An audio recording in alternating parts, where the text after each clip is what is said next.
O objetivo de eu trazer a discussão da verminose aqui para o canal é o ponto de vista da construção de um ambiente para poder conviver com as parasitoses de uma forma ecológica e com baixo custo, com animais criados a campo, uma vez que alternativas como criar em piso ripado ou em confinamento também resolvem o problema, porém exigem investimentos altos e mão de obra permanente.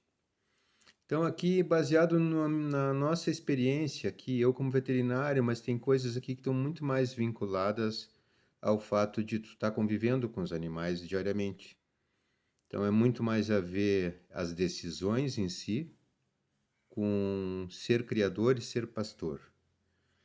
E para a construção desse ambiente, tem que entender que ela é incompatível com algum manejo, com alguns insumos que são utilizados na pecuária contemporânea. E nós vamos aproveitar para ver isso também nesse episódio.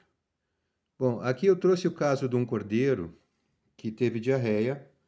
Nós já vínhamos, sempre desde o início, o planejamento foi trabalhar sem vermífugo químico, só que eu sempre usei em caso de necessidade. Durante os 2 primeiros anos, 1 ano e meio precisamente, eu fiz tratamentos estratégicos, como pré-parto e desmamo, independente de leitura de FAMACHA. Ao longo do ano, sempre foi acompanhado os animais com o FAMACHA e com a observação do bem-estar. E o ano passado, de 18 animais, foi necessário tratar 4 animais. Um deles, inclusive, para uma parasitose por protozoários, bastante severa. E aqui eu trouxe um exame, porque sempre uma coisa, né, boa de se trabalhar quando se tem dados. O, o APG é um exame que aqui para nós é muito caro, na região da Serra, né? Comparado preço-custo em termos de quilo de cordeiro vivo, enquanto na fronteira do Rio Grande do Sul se paga ao redor de meio quilo de cordeiro vivo preço, né? Aqui fica em torno de 2,5 kg. Mas eu tenho usado eventualmente para poder decifrar uma situação que, que é uma coisa, assim, esse ano, para vocês terem uma ideia, a geração desse ano está tendo um desempenho que nunca teve aqui. Ganhos de pesos acima de 300 gramas por dia, quanto o máximo da geração passada foi 220 gramas. A média esse ano nos cordeiros de 60 a 90 dias foi de 244 gramas por dia, contra 180 gramas do ano passado, da geração passada. E esse caso desse cordeiro aqui que teve diarreia, que está documentado, esse aqui é o primeiro exame antes do tratamento, eu coletei e não fiz o tratamento dele antes de ver o resultado. E ele foi melhorando, me acompanhando, mesmo sem nenhum vermífugo, sem nenhuma medida química, né? Sem nenhuma intervenção. Isso já mostra que é um animal, que essa é a melhor defesa, né? Animais bem nutridos e animais com bem-estar animal. Essa é a regra, né? E o que mais ameaça a ovinocultura com relação à verminose, existem outros problemas sérios, é a desnutrição, sem dúvida, e a falta de liberdade para expressar os seus instintos. Eu compartilho dessa ideia. Bom, repassando aqui o caso do cordeiro truco, a leitura dele desse grupo aqui, dessa família, que são os mais patogênicos, né? Que é o Hemoncus, o Tricostrônidos e tal, que chupam sangue, que causam anemia, que causam papeira, morte. Né? A maior causa de morte de cordeiro é, sem dúvida, essa família de parasitas. E a contagem aqui para cordeiros, numa situação de verão, umidade, um número que seria considerado assim ameaça, seria acima de 1.000 ovos por grama. E aqui o truco apresentou 400 ovos por grama, que é uma situação que a gente já vinha acompanhando nesse grupo, nessa família de parasitas, com controle biológico aqui na propriedade, aqui na chácara. Rebanho pequeno. Propriedade pequena, manejo contínuo. Tem agora, desde 1 ano e meio, que algumas três capineiras cercadas. Mas o que eu quero chamar a atenção é o seguinte: com a pecuária regenerativa, com a melhoria do solo, o que eu observei foi que mesmo estando ganhando muito bem, estando indo bem, o jogo tá sendo ganho, bons rendimentos, tinha alguma coisa que me dizia que não estava bem. E aí houve essa diarreia desse cordeiro, eu fiz o exame para analisar e estou aproveitando esses dados para discutir com vocês, que é o aumento aqui, no caso desse grupo, dessa família aqui, que estão ligadas ao solo, ao meio ambiente. Então já está explicado em outros capítulos, eu não vou retomar isso, mas então houve um aumento nesse grupo que vive na matéria orgânica, que se alimenta de matéria orgânica e parasita os animais também. Então aqui, à medida que a gente melhora as condições de solo, esse é um alerta que eu quero fazer em pecuárias regenerativas que já passaram a fase de mortalidade, que já passaram a fase de edema, de mandíbula, né, de papeira, de diarreia, mas que estão tendo algum sinal que poderia estar melhor ainda do que já está. E eu atribuo aqui no nosso caso a esse grupo de parasitas ligado ao meio ambiente. E eu vou explicar melhor em detalhes por quê. Então daqui, esse aqui são basicamente o estrongiloides papilosos, né, que é o que mais incomoda, já dei detalhes dele. E vou falar um pouco aqui dos protozoários. Aqui a Eimeria ovis é um causador de diarreia em animais do ano passado. O truco teve aqui 800, né? Eu tive um caso de uma borrega que eu suspeitei de verminose quando há diarreia, mas estava muito violenta. Fiz um exame, mandei fazer o exame no laboratório e deu 4.000 aqui. Eu tratei para a Eimeria e ela ficou curada. O protozoário, assim, eu parei de tratar porque o tratamento é muito caro, preventivo, e eu preciso resolver algumas coisas, como melhorar a qualidade da água, né? Antes de ficar gastando em medicamento caro, que muitas vezes vence, né? Um litro do produto que trata isso aqui, eu consigo comprar 2 ou 3 ovelhas, então, no nosso caso aqui, achamos melhor não usar, achei melhor não usar. Outra situação que os protozoários as eimérias, que causam a coccidiose, elas estão ligadas a animais jovens, animais adultos, tu não tem mais problema. Então é quase um sinal de que se tu tiver bom manejo, boa higiene e conseguir tratar os animais e extingui-los quando surgirem, após ter as condições sanitárias adequadas, né, de ambiente, aí tu elimina. Uma surpresa aqui para mim, que é o que eu imaginei está causando problema de perda de peso, assim, disposição, alguma coisa me dizer que estava mal, eu associei alguma possibilidade de parasitas, que aqui é uma novidade, que é o caso dos cestódios, das tênias, não uma novidade em termos... As tênias a gente considera que não causam prejuízo, né? Então, eu também aqui nunca tratei, porque os índices sempre foram baixos. Aqui é positivo ou negativo. E vários exames que a gente fez, não importa muito a contagem. Importa que se está presente, tem. Se está ausente, não tem. Então, como a gente vinha tendo ausência, num caso só de um exame em 2 anos deu presença, eu ignorei, não tratei, porque também o tratamento representava um risco de teratogenicidade, se usasse no pré-parto. Eu achei melhor não tratar, porque não causa problema, porém, ele está ligado a uma outra situação que nós vamos ver logo adiante.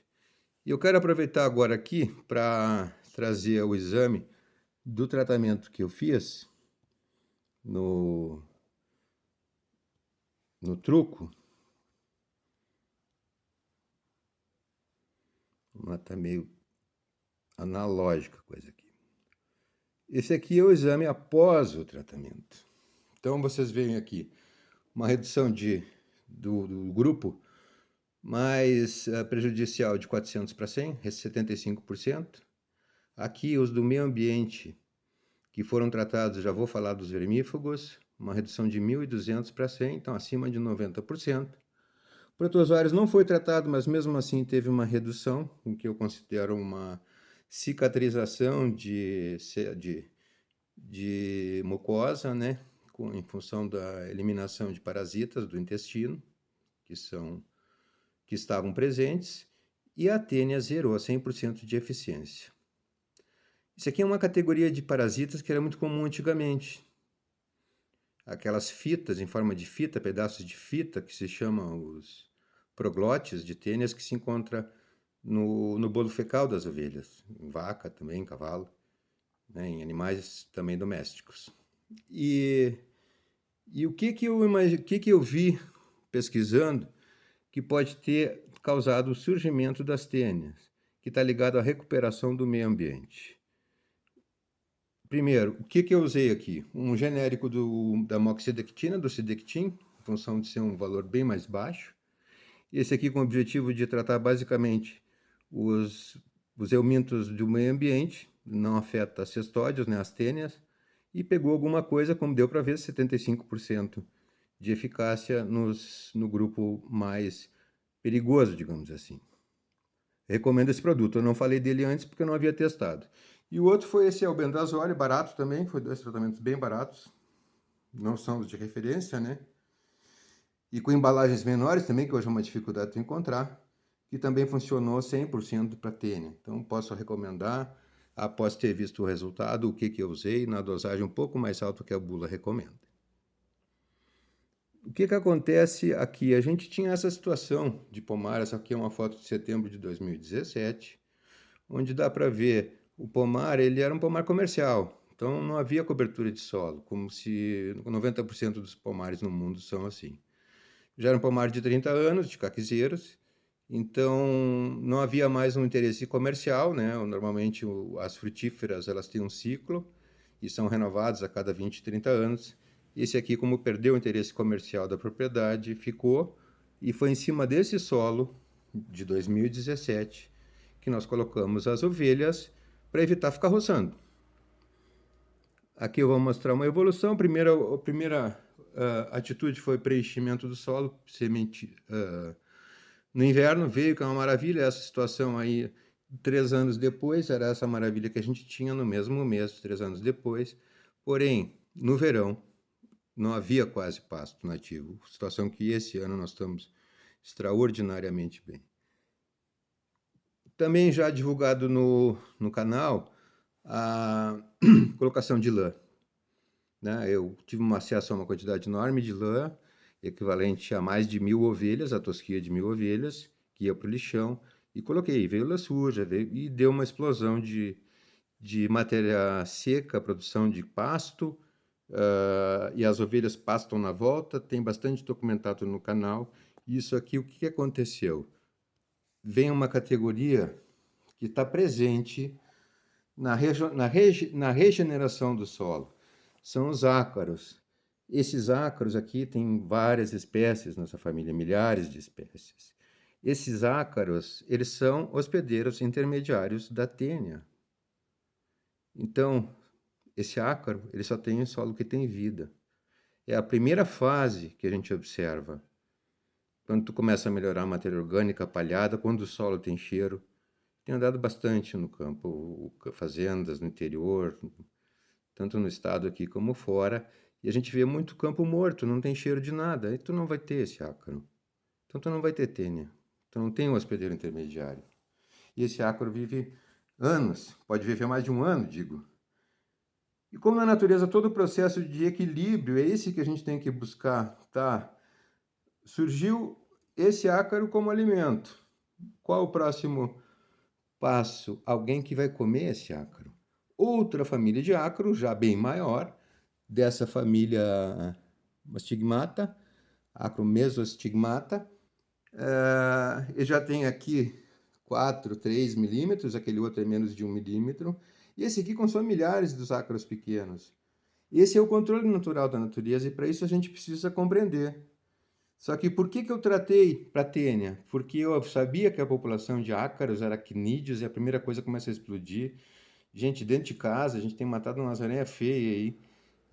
Já pensamos, a próxima casa que a gente tiver vai ser muito limpo na volta, porque a natureza, ela vem. Se a gente não tivesse pato, galinha, ganso no, no, no pátio, eu acredito que a gente estaria tapado na aranha aqui, né? E algumas delas bastante venenosas, a gente já perdeu até pet aqui em função disso. E aí o que acontece quando surge esse elemento, esse ácaro na natureza? Olhem bem como é que é a questão aqui Quando tu é pecuarista, tu lida com... Perdão. Tu é pecuarista de toda a vida que tem no solo.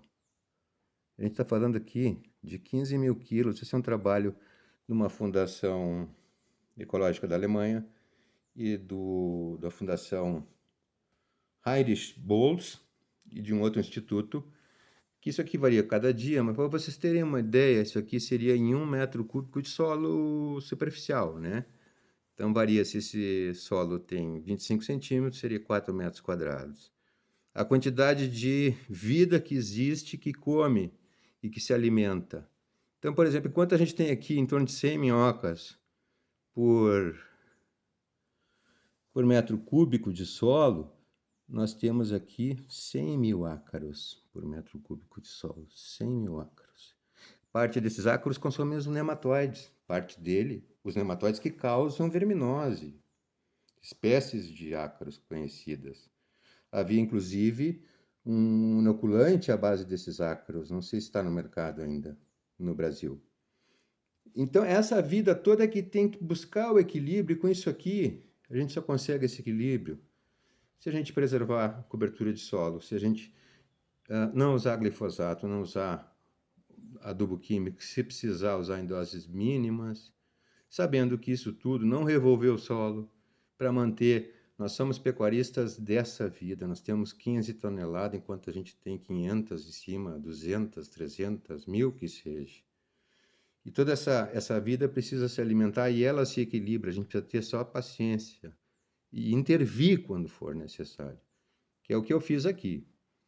Outra coisa que é bastante interessante na minha apresentação na lógica aqui é que, à medida, esse é um velho conhecido, que também surgem ácaros, aranhas, aracnídeos, e isso comprovadamente, num trabalho publicado em março do ano passado, na Espanha, comparando vinícolas com solos convencionais, vinícolas com solos em transição para regenerativo, biodinâmico, orgânico, e solos de vinícolas já consolidadas como biodinâmica, orgânica, sem uso de químicos nem defensivos, né, nem agrotóxicos. E quando tu está na transição, esse é um fungo que consome os besouros, os cascudos, a quitina, que tem na casca e nos ácaros. Então, é o equilíbrio que a natureza traz para controlar essa vida em excesso que surge no primeiro momento. O metarrhizium é bastante conhecido na veterinária para a utilização do controle de carrapato, né? Essa é uma espécie que surge ao natural, numa transição, e que só surge, só se estabelece se não tiver veneno, se não tiver fungicida, se não tiver glifosato, se não tiver adubo químico solúvel que desmancha essas hifas desses fungos. O outro bastante conhecido é o Bovéria. Eu já usei aqui para controle de mosca, funciona muito bem, mosca da fruta, né? E além desses que controlam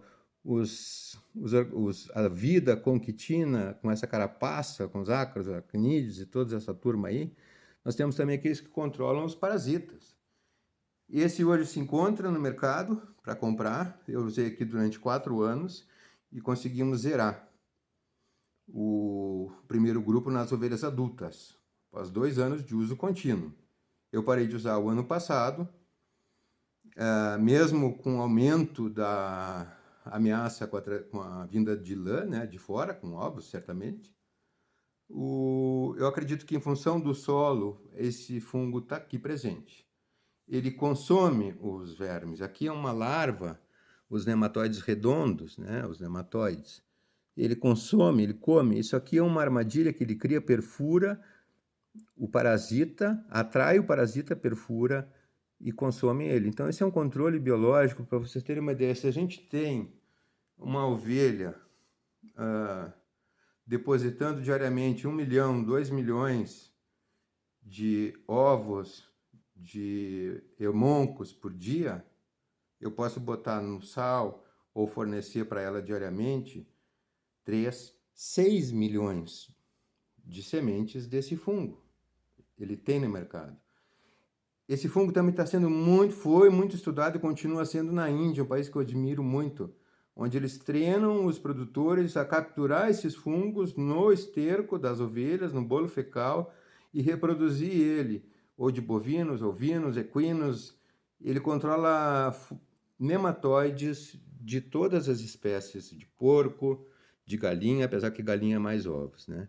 Então esse aqui é um fungo hoje que surge na natureza, mas também pode ser inoculado.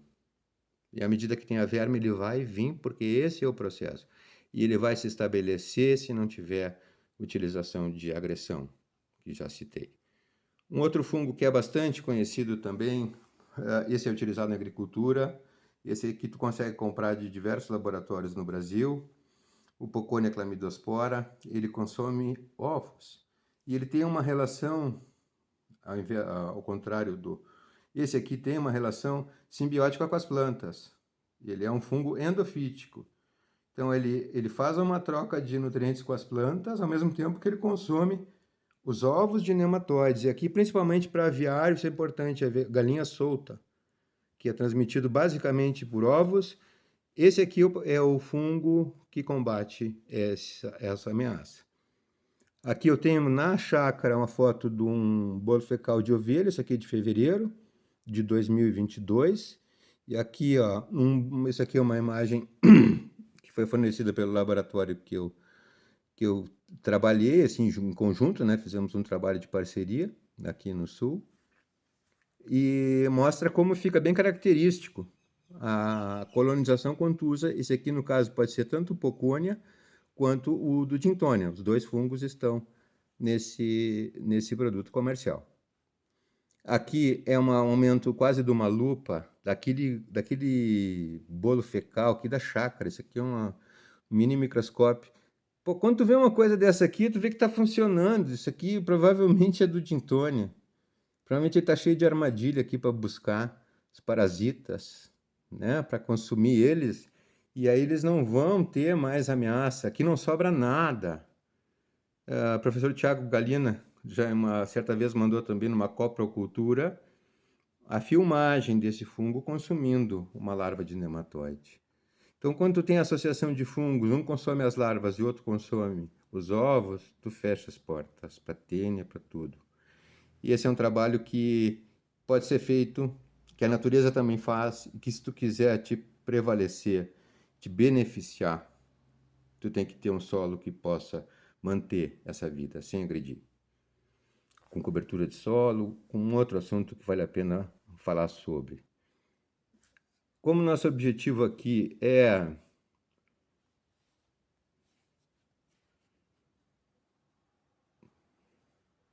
também o consumo, né, de produtos, a gente abate.